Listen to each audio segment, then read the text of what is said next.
ಹಾಗೆ ಸರ್ ನಮಸ್ಕಾರ. So big ಬಾಸ್ನ ಇವತ್ತಿನ ಎಪಿಸೋಡ್ ಹೇಗಿತ್ತು ಅಂತ ಕಮೆಂಟ್ ಬಾಕ್ಸಲ್ಲಿ ಕಮೆಂಟ್ ಮಾಡಿ. ಆ್ಯಂಡ್ ಸುಮಾರು ಜನಕ್ಕೆ ಒಂದು ಕನ್ಫ್ಯೂಷನ್ ಕ್ರಿಯೇಟ್ ಆಗಿರುತ್ತೆ. ಆ್ಯಂಡ್ ಸೊ ಇವತ್ತು ಗಿಲ್ಲಿನ ಎಕ್ಸ್ಪೋಸ್ ಮಾಡಿದ್ರ ಅಥವಾ ಅಲ್ಲಿರುವಂಥ ಕಂಟೆಸ್ಟೆಂಟ್ಗಳಿಗೆ ಒಂದು ರೀತಿಯಲ್ಲಿ ಡಂಬ್ ಅನ್ನೋ ರೀತಿಯಲ್ಲಿ ಅಥವಾ ಸ್ಟ್ರಾಟಜಿ ಗೊತ್ತಿಲ್ಲ, ಏನೂ ಗೊತ್ತಿಲ್ಲ, ಸೊ ಅನ್ನೋ ರೀತಿಯಲ್ಲಿ ಪೋರ್ಟ್ರೇ ಮಾಡಿದ್ರ ಸುದೀಪ್ ಸರ್ ಅಂತ ಸುಮಾರು ಜನಕ್ಕೆ ಕನ್ಫ್ಯೂಷನ್ ಇರುತ್ತೆ.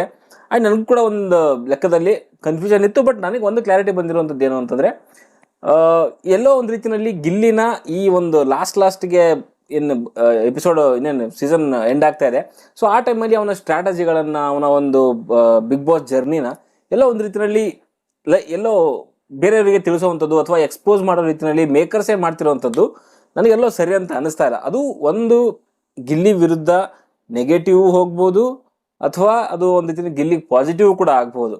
ಬಟ್ ಮಿಕ್ಸ್ಡ್ ಆಗಿರುವಂಥ ಒಂದು ಒಪಿನಿಯನ್ಗಳನ್ನ ಹೊರಗಡೆ ಆಲ್ರೆಡಿ ಶೇರ್ ಮಾಡ್ತಿದ್ದಾರೆ ಜನಗಳು. ಅದರಲ್ಲೂ ಮುಖ್ಯವಾಗಿ ಲಾಸ್ಟ್ ಒಂದು ಕೆಲವು ವೀಕ್ಗಳಿಂದ ಅಥವಾ ಕೆಲವು ಟೈಮಲ್ಲಿ ಸೊ ಗಿಲ್ಲಿ ವಿರುದ್ಧ ಮೀನ್ಸ್ ಅದ್ರ ಬಗ್ಗೆ ಮಾತಾಡಿದಂಥದ್ದು, ಕಾವ್ಯ ಬಗ್ಗೆ ಜೊತೆ ಅವನು ಗಿಲ್ಲಿ ಇರೋವಂಥದ್ದು ಬಗ್ಗೆ ಅದ್ರಾಗಿರ್ಬೋದು. ಆ್ಯಂಡ್ ಹೌಸ್ ಮೇಟ್ಸ್ ಒಳಗಡೆಗೆ ಕೆಲಸ ಮಾಡುವಂಥದ್ದು, ಕೆಲಸ ಬೇರೆಯವರಿದ್ದಾಗ ಮಾಡದೇ ಇರೋವಂಥದ್ದು, ಸುಮಾರು ಕೆಲವೊಂದು ಸ್ಟ್ರಾಟಜಿಗಳನ್ನು ಎಕ್ಸ್ಪೋಸ್ ಮಾಡಿದ್ದಾರೆ. ಓಕೆ, ಆ ಎಕ್ಸ್ಪೋಸ್ ಮಾಡಿರೋವಂಥದ್ದು ಸೊ ಗಿಲ್ಲಿಗೆ ಅದು ಪಾಸಿಟಿವ್ ಆಗಿ ಕನ್ವರ್ಟ್ ಆಗುತ್ತೋ ಅಥವಾ ಅದನ್ನು ನೆಗೆಟಿವ್ ಆಗಿ ಹೋಗುತ್ತೋ ಅನ್ನೋದು ಸೊ ನೋಡಬೇಕಾದಂಥದ್ದು. ಜೊತೆಗೆ ಕೆಲವೊಂದು ವಿಚಾರಗಳು ಆಲ್ರೆಡಿ ಅದ್ರ ಬಗ್ಗೆ ಹೇಳಿದ್ದಾರೆ. ಹಿಂದಿನ ಒಂದು ಯಾವಾಗ ಅವರಿಗೆ ಅವಕಾಶ ಸಿಗುತ್ತೆ ಮೇಕರ್ಸ್ಗಳಿಗೆ, ಸೊ ಅದನ್ನು ಹೇಳ್ತಾ ಬಂದಿದ್ದಾರೆ ಗಿಲ್ಲಿ ಬಗ್ಗೆ. ಓಕೆ, ಅದ್ರ ಬಗ್ಗೆ ಎಲ್ಲ ಮಾತಾಡೋಣ. ಸೊ ಇವತ್ತಿನ ಎಪಿಸೋಡ್ ಬಗ್ಗೆ ನಿಮ್ಮ ಅನಿಸಿಕೆ ಫಸ್ಟ್ ಏನು? ಆ್ಯಂಡ್ ಗಿಲ್ಲಿಗೆ ಎಕ್ಸ್ಪೋಸ್ ಮಾಡಿದ್ರ ಸುದೀಪ್ ಸರು ಅಥವಾ ಅಲ್ಲಿರುವಂಥ ಕಂಟೆಸ್ಟೆಂಟ್ಗಳು ಏನು ಆಟ ಆಡ್ತಾ ಇಲ್ಲ, ಸೊ ಗಿಲ್ಲಿ ಹಿಂಗೆ ಆಡ್ತಿದ್ದಾನೆ ಅನ್ನೋದ್ರ ಬಗ್ಗೆ, ಅವರು ನೀವು ಸರಿಯಾಗಿ ಆಡ್ತಾ ಇಲ್ಲ, ನೀವು ಡಮ್ ಕಂಟೆಸ್ಟೆಂಟ್ ರೀತಿಯಲ್ಲಿ ವರ್ತನೆ ಮಾಡ್ತಿದ್ದೀರ ಅಥವಾ ಏನು ಸ್ಟ್ರಾಟಜಿನ ಯೂಸ್ ಮಾಡ್ತಾ ಇಲ್ಲ ಅನ್ನೋ ರೀತಿಯಲ್ಲಿ ಹೇಳಿದ್ರ, ಇದರಿಂದ ಗಿಲ್ಲಿಗೆ ಪಾಸಿಟಿವ್ ಆಗುತ್ತಾ ಅಥವಾ ಗಿಲ್ಲಿಗೆ ನೆಗೆಟಿವ್ ಆಗುತ್ತಾ ಅಥವಾ ಫಿನಾಲಿನಲ್ಲಿ ಏನಾದರೂ ಬೇರೆ ಪ್ಲ್ಯಾನ್ನ ಮಾಡಿಕೊಂಡು ಸೊ ಇವಾಗಲಿಂದನೇ ಗಿಲ್ಲಿಗೆ ನೆಗೆಟಿವ್ ಮಾಡಬೇಕು ಅನ್ನೋವಂಥ ಪ್ಲ್ಯಾನ್ ಏನಾದರೂ ಇದೆಯಾ ಅನ್ನೋದನ್ನು ಕಮೆಂಟ್ ಬಾಕ್ಸಲ್ಲಿ ತಿಳಿಸಿ. ಅದ್ರ ಬಗ್ಗೆ ನಾನು ಚರ್ಚೆ ಮಾಡ್ತೀನಿ. ಆ್ಯಂಡ್ ಇವತ್ತಿನ ಒಂದು ಎಪಿಸೋಡ್ ಬಗ್ಗೆ ಸ್ಟಾರ್ಟಿಂಗಿಂದ ಒಂದು ಸ್ವಲ್ಪ ಚರ್ಚೆ ಮಾಡ್ಕೊಂಡು ಬರೋಣ. ಆ್ಯಂಡ್ ಮ್ಯಾಕ್ಸಿಮಮ್ ಸ್ಟಾರ್ಟಿಂಗ್ ಇದ್ದಂಥದ್ದು ಚಿಕ್ಕ ಪುಟ್ಟದೆಲ್ಲ ಹಂಗೆ ಸಾರ್ಟ್ ಔಟ್ ಮಾಡ್ಕೊಂಡು ಬರ್ತಾರೆ, ಕೊನೆಗೆ ಸ್ಟಕ್ ಆಗಿರುವಂಥದ್ದು ಬಂದು ಗಿಲ್ಲಿ ಹತ್ರನೇ. ಓಕೆ, ಅದ್ರ ಬಗ್ಗೆ ಮಾತಾಡೋಣ. ಸ್ಟಾರ್ಟಿಂಗಲ್ಲಿ ನೋಡ್ತೀರ ಅಲ್ಲಿ ಧ್ರುವಂತ ಆ್ಯಂಡ್ ಅಶ್ವಿನಿ ಅವರು ಡಿಸ್ಕಷನ್ ಮಾಡ್ತಿರ್ತಾರೆ ಅದೇ ಗಿಲ್ಲಿಗೆ ರೇಗಿಸಿರೋದ್ರ ಬಗ್ಗೆ. ಅಂದರೆ ಅಲ್ಲಿ ಧ್ರುವಂತೂ ಕೂಡ ಸ್ಟ್ರಾಟಜಿ ಯೂಸ್ ಮಾಡಿದ್ದಾನೆ. ಓಕೆ, ಅವನೇನು ಅಂತಂದರೆ ಇವಾಗ ಗಿಲ್ಲಿ ಇಷ್ಟು ದಿನ ಏನು ರೇಗಿಸ್ತಾ ಇದ್ದ, ಮನೆಯವರು ಎಲ್ರಿಗೂ ಕೂಡ ಇರಿಟೇಟ್ ಮಾಡ್ತಾ ಇದ್ದ, ಸೊ ಅದನ್ನೇ ಒಂದು ರೀತಿಯಲ್ಲಿ ರಿವರ್ಸ್ ಆಗಿ ಧ್ರುವಂತ ಏನು ಮಾಡ್ದ, ಸೊ ಅಲ್ಲಿ ಗಿಲ್ಲಿಗೆ ರೇಗ್ಸಕ್ಕೆ ಸ್ಟಾರ್ಟ್ ಮಾಡೋದು ಯಾವಾಗಿಂದ ಸೀಕ್ರೆಟ್ ರೂಮಿಂದ ಬಂದಾದ್ಮೇಲೆ. ಸೊ ಅವ್ನ ರೀತಿಯಲ್ಲೇ ಸೊ ಇಂಡೈರೆಕ್ಟ್ ಆಗಿ ರೇಗಿಸುವಂಥದ್ದು, ಸುಮ್ಮನೆ ಸ್ಮೈಲ್ ಮಾಡುವಂಥದ್ದು, ಸೊ ಆ ರೀತಿಯಲ್ಲಿ ಮಾಡಿದ ಒಂದು ಲೆವೆಲ್ವರೆಗೂ ಕೂಡ ಗಿಲ್ಲಿನ ಸ್ವಲ್ಪ ಟ್ರಿಗರು ಕೂಡ ಮಾಡ್ದ ಧ್ರುವಂತ್. ಓಕೆ, ಅದರಲ್ಲಿ ಸಕ್ಸೀಡ್ ಆದ ಅಂತ ಹೇಳ್ಬೋದು. ಓಕೆ, ಸೊ ಅದ್ರ ಬಗ್ಗೆ ಡಿಸ್ಕಷನ್ ಮಾಡ್ತಾ ಇದ್ರು. ಸೊ ಅದನ್ನೇ ನಾನು ಮಾಡಿರುವಂಥದ್ದು ಅನ್ನೋ ರೀತಿಯಲ್ಲಿ ಅಶ್ವಿನಿ ಜೊತೆಗೆ ಅಲ್ಲಿ ಧ್ರುವಂತ್ ಹೇಳ್ತಾ ಇದ್ದೆ. ಓಕೆ, ಅದಾದ್ಮೇಲೆ ಅಲ್ಲಿ ಊಟ ಬಿಟ್ಟಿರೋದ್ರ ಬಗ್ಗೆ ಬಿಗ್ ಬಾಸ್ ಲೆಟರ್ ಬರೀತಾರೆ ಧ್ರುವಂತ್ ಆ್ಯಂಡ್ ಧನುಷ್ ಜೊತೆಗೆ ಅಶ್ವಿನಿ ಅವರು. ಸೊ ಅದು ಅಗೇನ್ ಅಲ್ಲಿ ನಮ್ಮ ಯಾರು ರಘು ಅವ್ರು ಹೇಳ್ತಾ ಇದ್ರು, ಸೊ ಇದು ಒಂದು ರೀತಿ ಅಟೆನ್ಷನ್ಗೋಸ್ಕರ ಅಶ್ವಿನಿ ಅವ್ರು ಮಾಡುವಂಥದ್ದು ಅಂತ. ಓಕೆ, ಅಶ್ವಿನಿ ಅವ್ರದ್ದು ಅದು ಗೊತ್ತಿರೋದು, ಅದು ಸ್ಟ್ರಾಟಜಿನ ಒಂದು ರೀತಿಯಲ್ಲಿ. ಓಕೆ, ಅವ್ರದೇ ಅಂತ ಒಬ್ಬರು ರೀತಿ ಒಂದೊಂದು ರೀತಿಯಲ್ಲಿ ಸ್ಟ್ರಾಟಜಿಗಳನ್ನ ಮಾಡ್ತಿದ್ದಾರೆ. ಓಕೆ, ಅದಾದ್ಮೇಲೆ ಅಲ್ಲಿ ರಘು ಅವ್ರು ಏನೋ ಪೇಂಟ್ ಮಾಡಿದ್ರಲ್ಲ ಬಿಗ್ ಬಾಸ್ನ ಬಳಸ್ಬಿಟ್ಟು, ಬಿಗ್ ಬಾಸ್ದು ಬರೆದು, ಸೊ ಬಿಗ್ ಬಾಸ್ ಹೀಗಿರ್ತಾರೆ ಅಲ್ಲಿ ಮೇಲ್ಗಡೆ ಕೆಲವೊಂದು ಹಾವುಗಳ ರೀತಿಯಲ್ಲಿ ಮಾಡಿ ಅವ್ರು ವಾಚ್ ಮಾಡ್ತಿರ್ತಾರೆ ಕ್ಯಾಮ್ರಾಗಳು ಅನ್ನೋ ರೀತಿಯಲ್ಲಿ. ಸೊ ಅದು ಒಂದು ಸ್ವಲ್ಪ ಕ್ರಿಯೇಟಿವ್ ಆಗಿ ಏನೋ ತುಂಬ ಚೆನ್ನಾಗಿ ಮಾಡಿದ್ರು ಅಂತ ನನಗೆ ಅನ್ಸುತ್ತೆ ನಮ್ಮ ಯಾರು ರಘು ಅವರು. ಓಕೆ, ಅದಾದ್ಮೇಲೆ ಅಲ್ಲಿ ಸುದೀಪ್ ಸರ್ ಎಂಟ್ರಿ ಆಗುತ್ತೆ. ಆ್ಯಂಡ್ ನ್ಯೂ ಇಯರ್ ರೆಸೊಲ್ಯೂಷನ್ ಏನು ಅನ್ನೋ ರೀತಿಯಲ್ಲಿ ರಕ್ಷಿತಾ ಕೇಳ್ತಾರೆ, ರಘು ಕೇಳ್ತಾರೆ, ಅಶ್ವಿನಿ ಕೇಳ್ತಾರೆ. ಆ್ಯಂಡ್ ಅದರ ಬಗ್ಗೆ ಅವರವ್ರು ಆದಂಥ ಒಂದು ರೀಸನ್ಗಳನ್ನ ಕೊಡ್ತಾರೆ. ಜೊತೆಗೆ ಫ್ಯಾಮಿಲಿ ವೀಕ್ ಬಗ್ಗೆ ನಿಮ್ಮ ಅನಿಸಿಕೆಗಳನ್ನ ಹಂಚ್ಕೊಳ್ಳಿ ಅಂತಂದಾಗ ಸ್ಪರ್ಧಿಗಳು ಅವ್ರದ್ದೇ ಆದಂಥ ಒಂದು ಅನಿಸಿಕೆಗಳನ್ನ ಹಂಚ್ಕೊತಾರೆ. ಆ್ಯಂಡ್ ನೆಕ್ಸ್ಟ್ ಡಿಸ್ಕಷನ್ ಮಾಡಿರೋವಂಥದ್ದು ಕಾವ್ಯ ಅವರ ಒಂದು ಫ್ಯಾಮಿಲಿ ರೂಲ್ ಬ್ರೇಕ್ ಬಗ್ಗೆ. ಆ್ಯಂಡ್ ಅಲ್ಲಿ ವಿ ಟಿ ಕೂಡ ಪ್ಲೇ ಮಾಡ್ತಾರೆ. ಆ್ಯಂಡ್ ಅದೇ PR ಬಗ್ಗೆ ಕೇಳಿರುವಂಥದ್ದು ಕಾವ್ಯ ಹತ್ರ ಆಗಿರ್ಬೋದು. ಆ್ಯಂಡ್ ಗಿಲ್ಲಿ ಒಂದು ವಿಚಾರದಲ್ಲಿ ಅಥವಾ ಒಂದು ಫ್ರೀ ಪ್ರಾಡಕ್ಟ್ ಅನ್ನೋವಂಥ ವಿಚಾರದಲ್ಲಿ ಸುದೀಪ್ ಸರ್ ಕನ್ವಿನ್ಸ್ ಆಗಿಲ್ಲ ಅನ್ನೋವಂಥದ್ದು ಆಗಿರ್ಬೋದು. ಸೊ ಅಂದ್ರೆ ಅದೇ ಗಿಲ್ಲಿ ಆ್ಯಂಡ್ ಕಾವ್ಯ ಇಬ್ಬರು ಕೂಡ ಹೇಳಿದ್ರು ಕೂಡ ಸುದೀಪ್ ಸರ್ ಕನ್ವಿನ್ಸ್ ಆಗಿಲ್ಲ. ಸೊ ಏನು ಹೇಳ್ಬೋದಾಗಿತ್ತು ಹಾಗೆ ಹೇಗೆ ಅಂತ ಕೆದಕಿರೋದ್ರ ಬಗ್ಗೆ. ಸೊ ಈ ಥರದ ಬಗ್ಗೆ ಎಲ್ಲ ಏನು ಡಿಸ್ಕಸ್ ಮಾಡಿದ್ರಲ್ಲ, ಸೊ ಅದು ಒಂದು ರೀತಿಯಲ್ಲಿ ಆಲ್ರೆಡಿ ಇವಾಗ ಒಂದು ನಿಮ್ಗೊಂದು ಗೊತ್ತಾಗಿದೆ ಇವಾಗ ಹೊರಗಡೆ ಏನು ಹೋಗ್ತಿದೆ ಅನ್ನೋದ್ರ ಬಗ್ಗೆ. ಸೊ ಅದು ಗೊತ್ತಾಗಬಾರ್ದಾಗಿತ್ತು. ಸೊ ಅದನ್ನು ನಿಮ್ಮ ಮನೆಯವರು ಅದರಲ್ಲಿ ನಿಮ್ಮ ಬ್ರದರ್ ಅನ್ನೋದು ಬಿಟ್ಕೊಟ್ರು ಅನ್ನೋವಂಥದ್ದು ಸುಮಾರು ಎಲ್ಲೋ ಒಂದು ರೀತಿಯಲ್ಲಿ ಚರ್ಚೆ ಮಾಡಿದ್ರಿ ಅನ್ನೋವಂಥದ್ದನ್ನು ಹೇಳಿದ್ರಲ್ಲಿ. ಆ್ಯಂಡ್ ನಿಮ್ಮ ಫ್ಯಾಮಿಲಿಯವ್ರನ್ನ ಕಳಿಸಿದ್ರು, ಬಟ್ ನೀವು ಹೊರಗಡೆ ಹೋಗ್ಲಿಲ್ವಲ್ಲ, ಅದೇ ಒಂದು ರೀತಿಯಲ್ಲಿ ಸರ್ಪ್ರೈಸ್ ಅನ್ನೋ ರೀತಿಯಲ್ಲಿ ಸುದೀಪ್ ಸರ್ ಹೇಳ್ತಾರೆ. ಆ್ಯಂಡ್ ಇದಾದ್ಮೇಲೆ ಅಲ್ಲಿ ಗಿಲ್ಲಿ ಕ್ಯಾಪ್ಟನ್ಸಿ ಬಗ್ಗೆ ಚರ್ಚೆ ನಡೆಯುತ್ತೆ. ಓಕೆ, ಸೊ ಇಲ್ಲಿಂದ ಶುರು ಆಗುತ್ತೆ ಗಿಲ್ಲಿ ಆಲ್ಮೋಸ್ಟ್ 1 ಗಂಟೆ ಅಥವಾ 1.25 ಗಂಟೆ ಅವನ ಬಗ್ಗೆನೇ ಚರ್ಚೆ ನಡೆದಿರುವಂಥದ್ದಲ್ಲಿ. ಸೊ ನಾಮಿನೇಷನ್ ಬಗ್ಗೆ ನಡೆಯುತ್ತೆ. ಆಮೇಲೆ ಫಸ್ಟಿಗೆ ನಡೆದಿರುವಂಥದ್ದು ಅಲ್ಲೇ ಗಿಲ್ಲಿ ಕ್ಯಾಪ್ಟನ್ಸಿಗಳ ಬಗ್ಗೆ ನಡೀತಿರುವಂಥದ್ದು. ಆ್ಯಂಡ್ ಅಲ್ಲಿ ಅಭಿಪ್ರಾಯಗಳು ಕೇಳ್ತಾರೆ ಗಿಲ್ಲಿ ಕ್ಯಾಪ್ಟನ್ಸಿ ಬಗ್ಗೆ. ಯಾರೂ ಕೂಡ ಪಾಸಿಟಿವ್ ಆಗಂತೂ ಹೇಳಲ್ಲ, ಇನ್ಕ್ಲೂಡಿಂಗ್ ಕಾವ್ಯ ಕೂಡ ಅಷ್ಟೇ. ಸೊ ಯಾರೂ ಕೂಡ ಹೇಳಿಲ್ಲ. ಆ್ಯಂಡ್ ಅದು ಎಕ್ಸ್ಪೆಕ್ಟೇಷನ್ ಜಾಸ್ತಿ ಇತ್ತು. ನಾವು ಅನ್ಕೊಂಡಿದ್ವಿ ಸೊ ಗಿಲ್ಲಿ ಕ್ಯಾಪ್ಟನ್ ಆದರೆ ಯಾವ ರೀತಿಯಲ್ಲಿ ಮಾಡ್ತಾನೆ ಅಂತ. ಸೊ ನನ್ನ ಕೇಳಕ್ಕೆ ಹೋದೆ ಕೆಲವೊಂದು ರೀಸನ್ ಕೊಡಬೇಕು ಅಂತ ಬಂದಾಗ ಕೆಲವು ವಿಚಾರದಲ್ಲಿ ಸರಿನೇ ಮಾಡಿದ್ದಾನೆ, ಎಲ್ಲನೂ 100% ರಾಗ್ ಅಂತ ಏನಿಲ್ಲ. ಓಕೆ, ಸೊ ಕೆಲವು ವಿಚಾರದಲ್ಲಿ ಚೆನ್ನಾಗೇ ಮಾಡಿದ್ದಾನೆ. ನಾಮಿನೇಷನ್ ಬಗ್ಗೆ ಆಮೇಲೆ ಮಾತಾಡ್ತೀನಿ, ನಾನು ಅದ್ರ ಬಗ್ಗೆ ಸಿಕ್ಕಾಪಟ್ಟೆ ಮಾತಾಡೋದಿದೆ. ಆ್ಯಂಡ್ ಕೆಲವು ವಿಚಾರದಲ್ಲಿ ಸ್ವಲ್ಪ ಇನ್ನೊಂದು ಚೂರು ಸೀರಿಯಸ್ ಆಗಿರ್ಬೇಕಾಗಿತ್ತು ಅನ್ನೋದು ಬಿಟ್ಟರೆ, ರೀಸನ್ ಕೊಡಬೇಕು ಅಂತಂದಾಗ, ಒಪಿನಿಯನ್ ಹೇಳಬೇಕು ಅಂತಂದಾಗ ನನ್ನ ಪ್ರಕಾರ ಎಲ್ಲ ಒಂದು ಕರೆಕ್ಟಾಗಿ ಮಾಡಿದ್ದಾನೆ ಅಂತ ನನಗನ್ಸುತ್ತೆ. ಆ್ಯಂಡ್ ಒಂದಂತೂ ಹೇಳ್ಬೋದೇನು ಅಂತಂದರೆ, ಒಂದು ನಿರೀಕ್ಷೆ ಇತ್ತಲ್ಲ, ಸೊ ಆ ನಿರೀಕ್ಷೆ ತಕ್ಕಂಗೆ ಆ ಒಂದು ರೀಚ್ ಆಗಲಿಲ್ಲ ಒಂದು ಕ್ಯಾಪ್ಟನ್ಸಿ ಅಂತ ನನಗನ್ಸುತ್ತೆ. ಆಮೇಲೆ ಕಂಟೆಸ್ಟೆಂಟ್ ಗಿಲ್ಲಿಗೂ ಕೂಡ ಆ್ಯಂಡ್ ಕ್ಯಾಪ್ಟನ್ ಆಗಿರುವಂಥ ಗಿಲ್ಲಿಗೂ ಕೂಡ ಅಷ್ಟೊಂದು ಡಿಫ್ರೆನ್ಸ್ ಆಗಿ ಅನಿಸ್ಲಿಲ್ಲ. ಸೊ ಕಂಟೆಸ್ಟೆಂಟ್ ಆಗಿ ಯಾವ ರೀತಿಯಲ್ಲಿ ಸೊ ಅದೇ ರೀತಿಯಲ್ಲಿ ಕೆಲವು ವಿಚಾರದಲ್ಲಿ ಅದೇ ಕಂಟೆಸ್ಟೆಂಟ್ ಗಿಲ್ಲಿಯಾಗೆ ಇದ್ದ ಕ್ಯಾಪ್ಟನ್ ಗಿಲ್ಲಿ ಆದರೂ ಕೂಡ ಅಂತ ಅನಿಸ್ತು. ಆ್ಯಂಡ್ ಅದಾದಮೇಲೆ ಅಲ್ಲಿ ನಾಮಿನೇಷನ್ ಬಗ್ಗೆ ನಡೆಯುತ್ತೆ. ಸೊ ಆ್ಯಸ್ ಎ ಕ್ಯಾಪ್ಟನ್ ಆಗಿರುವಂಥ ಗಿಲ್ಲಿ ಅವರು ಸೊ ನಾಮಿನೇಷನ್ ಅಂತ ಬಂದಾಗ ಕಾವ್ಯ ಎದುರುಗಡೆಗೆ ಯಾರೇ ಒಬ್ಬ ನಾಮಿನೇಷನ್ ಅಂತ ಬಂದಾಗಲೂ ಕೂಡ ಕಾವ್ಯ ಅವ್ರನ್ನ ಸೇಫ್ ಮಾಡ್ತಿದ್ದ ಅನ್ನೋವಂಥದ್ದು ಇತ್ತು ಅಲ್ಲಿ. ಓಕೆ, ಆ್ಯಂಡ್ ಅದನ್ನು ಸುದೀಪ್ ಸರ್ ಕೂಡ ಕೆಲವು ವಿಚಾರದ ಒಂದು ಮಟ್ಟಕ್ಕೆ ಪ್ರೂವ್ ಮಾಡಲಿಕ್ಕೂ ಕೂಡ ಟ್ರೈ ಮಾಡಿದ್ರು. ಗಿಲ್ಲಿ ಅಂದರೆ ಕಾವ್ಯಗೆ ಹೆಸರು ತಗೊತಾನೆ ಇರಲಿಲ್ಲ. ಯಾರು ಎದುರುಗಡೆ ಎಂಥ ರೀಸನ್ ಕೊಟ್ಟರು ಕೂಡ ಕಾವ್ಯ ಹೆಸರು ತಗೊತಾ ಇರಲಿಲ್ಲ ಅನ್ನೋ ರೀತಿಯಲ್ಲಿ ಸುದೀಪ್ ಸರ್ ಕೂಡ ಹೇಳಿದ್ರು. ಆ್ಯಂಡ್ ಹೌಸ್ ಮೇಟ್ಗಳು ಕೂಡ ಅದನ್ನೇ ಹೇಳಿದ್ರು. ಓಕೆ, ಆ್ಯಂಡ್ ನನಗೆ ಅನ್ಸುತ್ತೆ ಆ ಒಂದು ವಿಚಾರದಲ್ಲಿ ನಾಮಿನೇಷನ್ ಪ್ರಕ್ರಿಯೆ ನಡೀತಲ್ಲ, ಸೊ ಅಲ್ಲಿ ಮುಖ್ಯವಾಗಿರುವಂಥ ಮಿಸ್ಟೇಕ್ಸ್ ಇರುವಂಥದ್ದು ಮನೆಯವ್ರದ್ದು, ಅದರಲ್ಲೂ ಮುಖ್ಯವಾಗಿ ರಕ್ಷಿತಾ ಅವ್ರದ್ದು. ಓಕೆ, ರಕ್ಷಿತಾ ಆವತ್ತಿನ ಒಂದು ನಾಮಿನೇಷನ್ ಅಲ್ಲಿ 3 ಸಾರಿ ಆ ಒಂದು ಫ್ಲಾಗ್ನ ಫಸ್ಟ್ ತಗೊಂಡು 3 ಸಾರಿ ನಾಮಿನೇಟ್ ಮಾಡುವಂಥ ಅವಕಾಶ ಇರುತ್ತೆ. ಒಂದೊಂದು ನಾಮಿನೇಷನ್ ಟೈಮಲ್ಲೂ ಕೂಡ ಇಬ್ಬಿಬ್ಬರು ನಾಮಿನೇಟ್ ಮಾಡಬೇಕಾಗತ್ತೆ. ಓಕೆ, 3 ಸಾರಿ ಕಾವ್ಯ ಅವರನ್ನು ನಾಮಿನೇಟ್ ಮಾಡ್ತಾರೆ. ಬಟ್ ನನ್ನ ಪ್ರಕಾರ 1 ಸಾರಿ ಕೂಡ ಅವರು ಪ್ರಾಪರ್ ಆಗಿರುವಂಥ ರೀಸನ್ನೇ ಕೊಟ್ಟಿಲ್ಲ. ಮನೆ ಕೆಲಸ ಗಿಲ್ಲಿ ಹೇಳಿದ್ನಲ್ವ, ಸೊ ಅದೇ ರೀತಿಯಲ್ಲೇ ಕೊಟ್ಟಿರುವಂಥದ್ದು. ಆದರೆ ಆ ಒಂದು ಚಟುವಟಿಕೆ ನಡೀತಲ್ಲ, ಸೊ ಅದರಲ್ಲಿ ಅಟ್ಲೀಸ್ಟ್ ಯಾರಾದರೂ ಒಂದಲ್ಲ ಕಲ್ಲ ರಕ್ಷಿತಾನೇ ಕೊಡ್ಬೇಕಲ್ಲಿ, ಬಿಟ್ಟರೆ ಧನುಷ್ ಕೊಡಬೇಕಾಗಿತ್ತು. ಧನುಷ್ ಒಂದು ತಗೊಂಡ ರೀಸನ್ ಕೊಟ್ಟ, ಅವನೇ ಒಪ್ಕೊಂಡಿದ್ದಾನೆ ಅದು ಒಂದು ರೀತಿಯಲ್ಲಿ ಲೇಮ್ ರೀಸನ್ ಅಂತ, ಅದು ಪ್ರಾಪರ್ ರೀಸನ್ ಅಂತ ಅವನೇ ಒಪ್ಕೊಂಡಿದ್ದಾನೆ ಅಂತಂದಮೇಲೆ ಗಿಲ್ಲಿ ಹೆಂಗೆ ನಾಮಿನೇಟ್ ಮಾಡೋಕ್ಕಾಗುತ್ತೆ? ರಕ್ಷಿತಾ ಗೊತ್ತು ನಿಮಗೆ ಏನಕ್ಕೆ ಕಾವ್ಯ ಅವ್ರನ್ನ ಟಾರ್ಗೆಟ್ ಮಾಡ್ತಿದ್ದಾರೆ ಅಂತ ಬೇಕು ಅಂತ ಟಾರ್ಗೆಟ್ ಮಾಡ್ತಿರೋವಂಥದ್ದು. ಸೊ ಅಲ್ಲಿ ಪ್ರಾಪರ್ ಆಗಿರುವಂಥ ರೀಸನ್ ಸಿಗಲೇ ಇಲ್ಲ. ಸೊ ಹಾಗಿದ್ದಿದ್ದು ಮಾತ್ರಕ್ಕೆ ಸೊ ಗಿಲ್ಲಿ ಕಾವ್ಯ ಅವ್ರನ್ನ ಹೇಗೆ ನಾಮಿನೇಟ್ ಮಾಡ್ಲಿಕ್ಕಾಗತ್ತೆ? ಸೊ ಇದು ನಾಮಿನೇಷನ್ ಆಗಿರುವಂಥದ್ದು. ನನ್ನ ಪ್ರಕಾರ ಅವನು ಫೇವರಿಸಮ್ ಮಾಡಿಲ್ಲ ಕಾವ್ಯಗೆ. ಇನ್ ಕೇಸ್ ಯಾರಾದರೂ ಸ್ಟ್ರಾಂಗ್ ಆಗಿರುವಂಥ ರೀಸನ್ ಕೊಟ್ಟು, ಎಕ್ಸಾಂಪಲ್ ಅದೇ ರೂಲ್ಸ್ ಬ್ರೇಕ್ ಮಾಡಿರೋವಂಥದ್ದು, ಸೊ ಅದನ್ನೇ ಕೊಟ್ಟು ಏನಾದರೂ ಮಾಡಿದಿದ್ರೆ ಒಪ್ಕೋಬೋದಾಗಿತ್ತು ನಮಗೆ, ನಾವು ಇದನ್ನು ಮಾಡ್ತಿದ್ದಾರೆ ಅಂತ. ಬಟ್ ಸ್ಟ್ರಾಂಗ್ ಆಗಿರುವಂಥ ಒಂದು ರೀಸನ್ ನನ್ನ ಪ್ರಕಾರ ಯಾರು ಕೊಡಲಿಲ್ಲ ಅಂತ ನನಗನ್ಸುತ್ತೆ. ಆ್ಯಂಡ್ ಇದಾದ್ಮೇಲೆ ಅಲ್ಲಿ ಅಗೇನ್ ಅಲ್ಲಿ ಹೌಸ್ಮೇಟ್ಸ್ಗಳಿಗೆ ಕ್ವಶನ್ ಬರುವಂಥದ್ದು, ನೀವು ಯಾಕೆ ಹೋಗಿ ಕೇಳಿಲ್ಲ ಅನ್ನೋದ್ರ ಬಗ್ಗೆ ಪ್ರಶ್ನೆ ಬರುತ್ತೆ. ಆ್ಯಂಡ್ ನನಗನ್ಸುತ್ತೆ ಅವ್ರು ಕೇಳಬೇಕಾಗಿತ್ತು. ಆ್ಯಂಡ್ ಅದನ್ನು ತುಂಬ ದೊಡ್ಡ ಮಟ್ಟದಲ್ಲಿ ಇದು ಮಾಡಬೇಕಾಗಿತ್ತು. ಬಿಗ್ ಬಾಸ್ ಆಟ ಅಂತ ಬಂದಾಗ ಅದೇ ಆಗೋಗಿದೆ ಇವಾಗ. ಅಂದರೆ ಅವ್ನು ಇವಾಗ ಹೆಸರು ತೊಗೊಂಡಿಲ್ಲ ಅಂದಿದ ತಕ್ಷಣ ಅವ್ನು ವಾದ ಮಾಡ್ತಿದ್ದ. ಓಕೆ, ವಾದ ಮಾಡ್ತಿದ್ದ. ಅವ್ನು ಏನು ಡಿಫೆಂಡ್ ಮಾಡ್ಕೊಬೇಕಾಗಿತ್ತು ಇವತ್ತು ಡಿಫೆಂಡ್ ಮಾಡ್ಕೊಂಡ. ಸೊ ಅವತ್ತು ಹಂಗೆ ಡಿಫೆಂಡ್ ಮಾಡ್ಕೊತಿದ್ದ. ಆ್ಯಂಡ್ ಎಲ್ಲರೂ ಕೂಡ ಏನಕ್ಕೆ ಸುಮ್ಮನಿದ್ದಾನೆ ಅಂತ ಏನಾದರೂ ಒಂದು ಹೇಳ್ತಾನೆ ಅನ್ನೋದಕ್ಕೋಸ್ಕರನೇ ಸುಮ್ಮನೆ ಇರೋವಂಥದ್ದು. ಪ್ರತಿ ಟೈಮಲ್ಲೂ ಕೂಡ ಅದು ಬಿಗ್ ಬಾಸ್ ಅನ್ನೋವಂಥದ್ದನ್ನೇ ತಲೆಯಲ್ಲಿ ಇಟ್ಕೊಂಡೇ ಕುತ್ಕೊಳ್ಳೋಕ್ಕಾಗಲ್ಲ. ಕೆಲವುದನ್ನು ಗೊತ್ತಿದ ಮೇಲೂ ಕೂಡ ಕೇಳುವಂಥದ್ದು ಕೂಡ ಎಲ್ಲೋ ಅವರಿಗೆ ಕೇಳಲಿಕ್ಕಾಗಲ್ಲ. ಆ್ಯಂಡ್ ಕೇಳೋದು ಕೂಡ ಸರಿಯಲ್ಲ ಅಂತ ನನಗನ್ಸುತ್ತೆ. ಓಕೆ, ಆ್ಯಂಡ್ ಇದಾದ್ಮೇಲೆ ಅಲ್ಲಿ ಸುದೀಪ್ ಸರ್ ಒಂದು ಪ್ರಶ್ನೆ ಕೇಳ್ತಾರೆ, ಅದೇನು ಅಂತಂದರೆ ಗಿಲ್ಲಿಗೆ ಸೊ ಕಾವ್ಯ ಬಗ್ಗೆ ಸೊ 5 ಕಾರಣ ಕೊಡಿ ನಾಮಿನೇಷನ್ ಮಾಡಲಿಕ್ಕೆ ಅಂತ ಹೇಳ್ತಾರೆ. ಓಕೆ, 5ರಲ್ಲಿ ಬೇಡ, ಸೊ 4 ಕೊಡಿ ಅಂತ ಹೇಳ್ತಾರೆ. ಒಂದು ಯಾವುದು ಅಂತಂದ್ರೆ ತೆಗೆದಿರೋವಂಥದ್ದು ಅದೇ ಲಾಸ್ಟ್ ಅದು ಹೇಳಲಿಕ್ಕೆ ಹೊರಟ ಅವನು ಏನಂತಂದರೆ ಅದೇ ಬಿಗ್ ಬಾಸ್ ರೂಲ್ ಬ್ರೇಕ್ ಮಾಡಿದ್ರಲ್ಲ ಅವ್ರ ಫ್ಯಾಮಿಲಿ, ಸೊ ಅದನ್ನ ಹೇಳಲಿಕ್ಕೆ ಬಂದಾಗ ಅದು ಬೇಡ, ಅದು ಬಿಟ್ಟು ಒಂದು ಬೇರೆ ರೀತಿಯಲ್ಲಿ ಹೇಳುವಂತಂದ್ರು.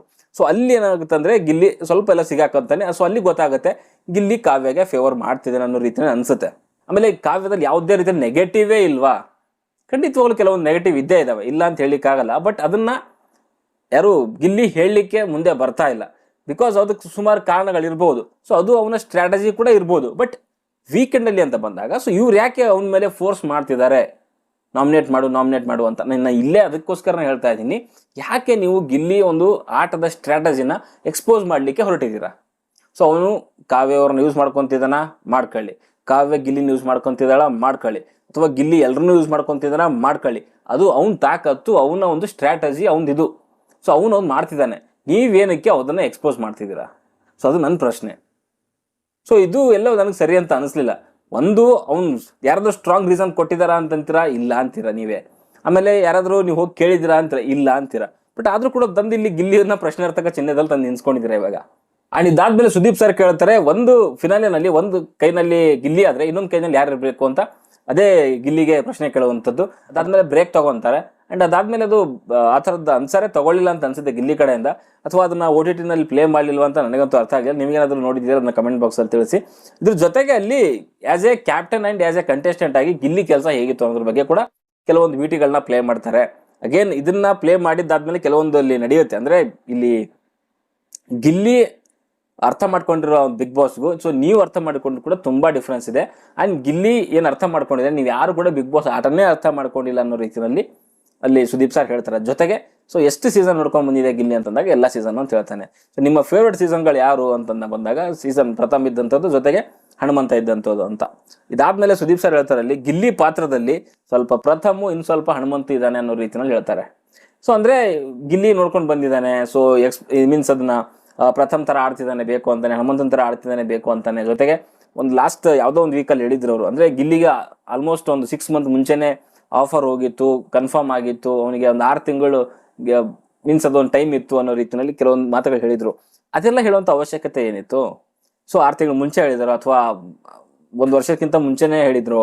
ಸೊ ಅದನ್ನೆಲ್ಲ ಮೇ ಬಿ ಹೇಳ್ಬಾರ್ದಾಗಿತ್ತೇನೋ. ಸೊ ಇವಾಗ ಏನ್ ಅನ್ಸುತ್ತೆ ಹೊರಗಡೆ ಇರೋ ಜನಗಳಿಗೆ, ಇವ್ನಿಗೆ ಮುಂಚೆನೆ ಗೊತ್ತಿತ್ತು ಗುರು, ಸೊ ಅದಕ್ಕೋಸ್ಕರ ಹೊರಗಡೆ ಎಲ್ಲ ಗಳನ್ನ ಹಾಕೊಂಡು ಬಂದ್ಬಿಟ್ಟಿದ್ದಾನೆ, ಸೊ ಫುಲ್ ಎಲ್ಲ ಸೆಟಪ್ ಮಾಡ್ಕೊಂಡು ಬಂದಿದ್ದಾನೆ, ಫುಲ್ ಪ್ರೀ ಪ್ಲಾನ್ ಮಾಡ್ಕೊಂಡು ಬಂದಿದ್ದಾನೆ ಅನ್ನೋ ರೀತಿಯಲ್ಲಿ ಬಂದೇ ಬರುತ್ತೆ. ಅಂಡ್ ಅದನ್ನೆಲ್ಲ ಏನಕ್ಕೆ ಕೇಳಬೇಕಾಗಿತ್ತು? ಬಿಕಾಸ್ ಅವ್ನು ಸಿಕ್ಕಾಪಟ್ಟೆ ಒಂದು ಡಾಮಿನೇಟ್ ಮಾಡ್ತಾ ಇದ್ದಾನೆ ಸೀಸನ್ ಅನ್ನೋದಕ್ಕೋಸ್ಕರನಾ? ಆ ಥರ ಆದ್ರೆ ನಿಮ್ಗೆ ಏನಾದ್ರು ತಲೆಯಲ್ಲಿದ್ರೆ ನನ್ನ ಪ್ರಕಾರ ನೀವುಗಳೇ ಕಾರಣ ಅದಕ್ಕೆ. ಸೊ ಒಬ್ಬನೇ ಒಬ್ಬ ಅಷ್ಟೊಂದು ಹೈಲೈಟ್ ಆಗ್ಲಿಕ್ಕೆ ಕಾರಣಗಳೇ ನೀವು. ಈ ಸೀಸನ್ ಹೆಂಗಿದೆ ಅಂತಂದ್ರೆ ಓನ್ಲಿ ಮಾತು, ಕಿತ್ತಾಟ, ಇರಿಟೇಷನ್ ಇದಕ್ಕೋಸ್ಕರನೇ ಸೀಮಿತವಾಗಿರುವಂತ ಇದು ಒಂದು ಸೀಸನ್. ಇದು ಒಂದು ನೆಟ್ಟಿಗಿರುವಂತ ಟಾಸ್ಕ್ ಇಲ್ಲ, ಆಕ್ಟಿವಿಟಿಗಳಿಲ್ಲ. ನಾಮಿನೇಷನ್ ಅಂತ ಬಂದಾಗ ಬರೀ ಓಪನ್ ನಾಮಿನೇಷನ್ಗಳೇ ಮಾಡ್ತಿದ್ದೀರಾ, ಬರೀ ಕಿತ್ತಾಟಗಳು, ಸೊ ಬರೀ ಅರ್ಚಾಟಗಳೇ. ಯಾರು ನೆಟ್ಟಿಗೆ ಆಡ್ತಾರೆ ಸೊ ಅವರಿಗೆ ಕೊಡೋದೇ ಇಲ್ಲ ನೀವು. ಸುಮಾರು ಒಂದು ಎಪಿಸೋಡ್ಗಳಲ್ಲಿ ಬರೀ ರೋಸ್ಟಿಂಗು ಅದು ಇದನ್ನೇ ತಗೊಂಡ್ ಬರ್ತೀರಾ.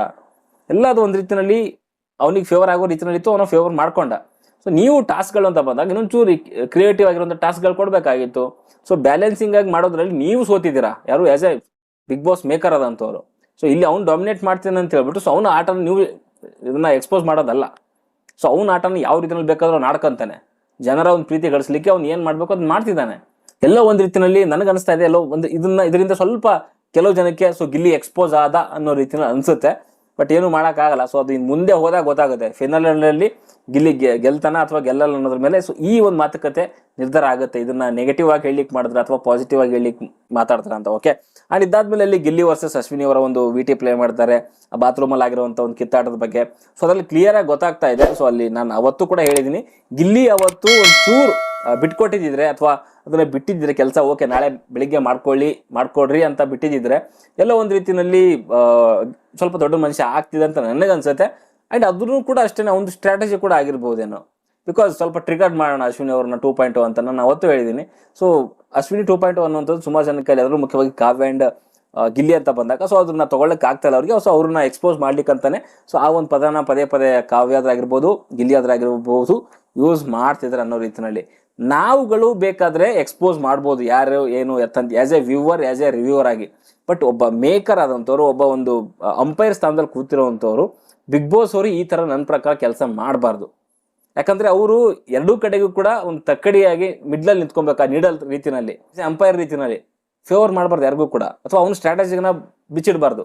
ಒಂದು ಕ್ರಿಕೆಟ್ ಅಂಪೈರ್ ಅಂತ ಬಂದಾಗ ಸೊ ಅವ್ನು ಬ್ಯಾಟ್ಸ್ಮನ್ಗೆ ಈ ರೀತಿಯಲ್ಲಿ ಬಾಲ್ ಹಾಕಿದ್ರೆ ಈ ಪಿಚ್ ಹಿಂಗಿದೆ, ಸೊ ಹಿಂಗ್ ಬಾಲ್ ಹಾಕು, ಸೊ ಅವ್ನು ಹಂಗೆ ಆಡ್ದ. ಸೊ ಅದನ್ನೆಲ್ಲ ನನ್ನ ಪ್ರಕಾರ ಮ್ಯಾಚ್ ನಡೆಯೋ ಟೈಮಲ್ಲಿ ಹೇಳ್ಬಾರ್ದು. ಅದು ಮ್ಯಾಚ್ ಮುಗಿದ್ಮೇಲೆ ಬೇಕಾದ್ರೆ ಹೇಳ್ಕೊಳ್ಳಿ ನೀವು. ಸೊ ಮ್ಯಾಚ್ ನಡೆಯೋ ಟೈಮಲ್ಲಿ ಹೇಳ್ಬೇಕಾದ್ರೆ ನೆಕ್ಸ್ಟ್ ಬಾಲ್ ಹಾಕ್ಬೇಕಾದ್ರೆ ನೆಕ್ಸ್ಟ್ ಓವರ್ ಹಾಕಬೇಕು ಅಂತಂದಾಗ ಸೊ ಅವ್ನು ಜಾಣ ಆಗ್ಬಿಡ್ತಾನೆ ಬಾಲ್ ಹಾಕೋ ಅಂತವನು. ಸೊ ಇವಾಗ ಏನಾಗುತ್ತೆ ಅಂದ್ರೆ ಇವಾಗ ಅಕ್ಕಪಕ್ಕ ಇರುವಂಥ ಕಂಟೆಸ್ಟೆಂಟ್ಗಳು ಸ್ವಲ್ಪ ಹುಷಾರಾಗ್ಬಿಡ್ತಾರೆ ಇವಾಗ. ಸೊ ಆಲ್ಮೋಸ್ಟ್ ಎಲ್ಲ ಮುಗ್ದೋಗಿದೆ. ಬಟ್ ಅದೇ ಮುಂದೆ ಹೋಗ್ದಾಗ ಗೊತ್ತಾಗುತ್ತೆ ಏನಾಗುತ್ತೆ, ಯಾವನಿಗೆ ಗೊತ್ತು. ಇನ್ನು 2 ವೀಕ್ಸ್ ಇದೆ, ಏನ್ ಬೇಕಾದ್ರೂ ಆಗ್ಬೋದು.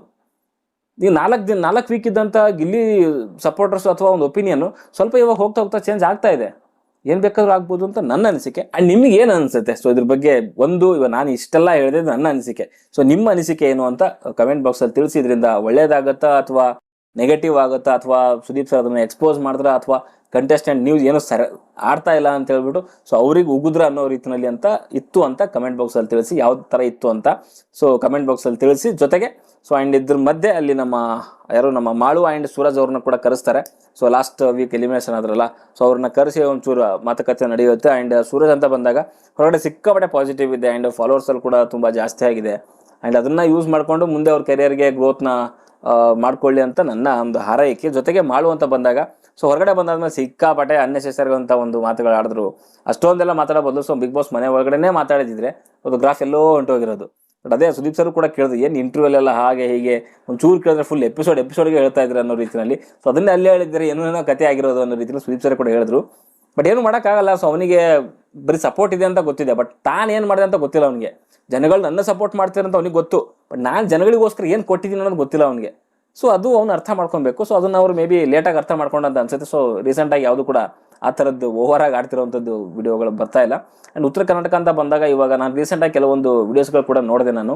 ಸೊ ಹಿರಿಯ ಕಲಾವಿದರುಗಳು ಕೆಲವರೆಲ್ಲ ಸೇರಿಕೊಂಡು ಈ ಅಶ್ಲೀಲವಾಗಿ ಹಾಡು ಹಾಡುವಂಥದ್ದು, ಸ್ಟೇಜ್ಗಳಲ್ಲಿ ಡ್ಯಾನ್ಸ್ ಮಾಡುವಂಥದ್ದು, ಹುಡುಗಿರನ್ನ ಇಟ್ಕೊಂಡು ಪದ ಬಳಕೆಗಳು ಮಾಡುವಂಥದ್ದು. ಸೊ ಅದ್ರ ಬಗ್ಗೆ ಎಲ್ಲ ಸ್ವಲ್ಪ ಯಾರ್ಯಾರು ಮಾತಾಡಿರುವಂಥದ್ದು ಕೇಳಿದೆ. ಹಳೆಯ ಕಲಾವಿದರು, ನಾವು ಚಿಕ್ಕಂದಿರ್ಬೇಕಾದ್ರೆ ಅವ್ರು ಜಾನಪದ ಹಾಡುಗಳನ್ನು ಕೇಳಿದಂಥವ್ರು.